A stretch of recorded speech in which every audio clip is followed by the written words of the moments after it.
If you are working with agile methodology, creating a sprint in Jira is an important step to organize your work. In this beginner-friendly guide, you will learn how to create a sprint in Jira step by step, even if you have zero experience. A sprint helps you plan tasks for a fixed time period and track progress efficiently. To get started, log into your Jira account and open your Scrum project.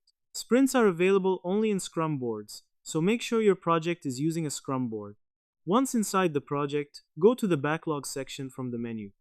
In the backlog view, you will see a button called Create Sprint. Click on it, and a new sprint section will appear.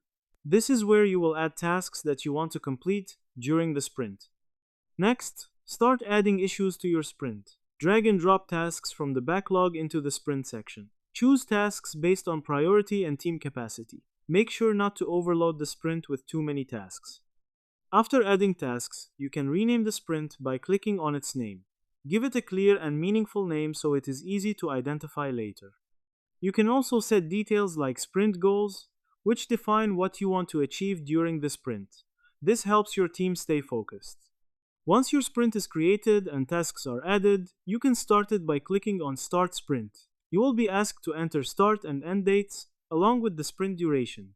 Even after creating the sprint, you can still adjust tasks if needed before starting it. Proper planning at this stage ensures smoother execution.